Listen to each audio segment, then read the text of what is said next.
Hey guys, welcome to Biology 2210, and today I'm going to go over the lab list. This is the blood section, so yeah, let's just get into it. So the first one I'm going to go over is a red blood cell, also known as the erythrocytes. The erythrocytes derives from the myeloid stem cells.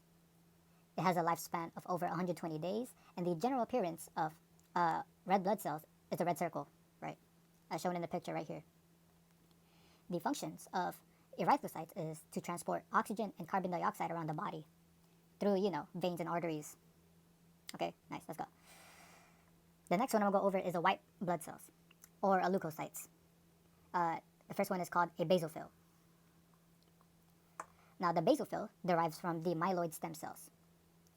It has a lifespan of over 12 to 24 hours, and a general appearance of basophils is one greenish circle. Basophils are granular, which means it's grayish. That's basically what it means. Now, the functions of basophil is involved in inflammatory and allergy reactions. It leaves the capillaries and interconnective tissue as mast cells. Basophils also releases heparin, histamine, and serotonin. Okay. Eosinophils. Eosinophils derive from the myeloid stem cells. It has a lifespan of over 8 to 12 hours and the general appearance of two irregularly shaped greenish circles. Again, this is granular, which means it's greenish. And so, yeah. Now, the functions of eosinophils is that it releases histamine. It also slows down inflammation caused by basophils. It attacks parasitic worms, and it phagocytizes, or eats antibody-antigen complexes. Neutrophils. Neutrophils derive from myeloid stem cells.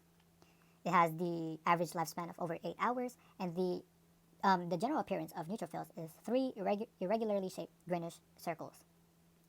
And then again, I forgot to put granular, but again, that's basically the other two previous white blood cells that I went over. It's granular. Now, the functions of neutrophils is that it is the fastest response of all white blood cells to bacteria. It also has the direct action against bacteria, and it releases lysosomes, which destroy/digest bacteria. Monocytes. Monocytes derive from the myeloid stem cells. It has a lifespan of over 3 months, and the general appearance of monocytes is that of a bent marshmallow.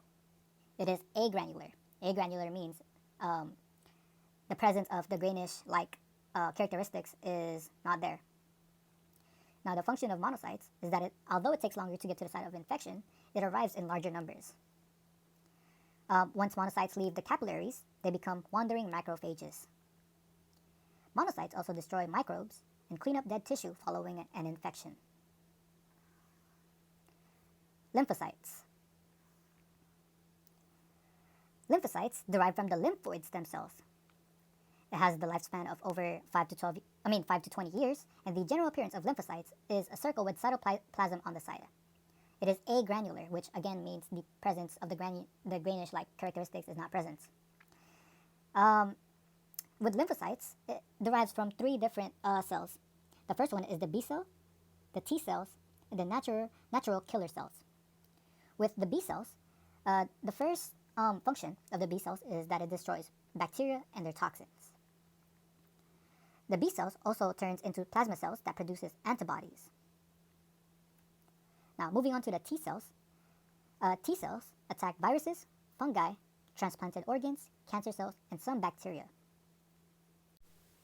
And finally, moving on over to natural killer cells, the functions of it is that it attacks many different microbes and some tumor cells. It also destroys invaders by direct contact. And that should be it with the lab list.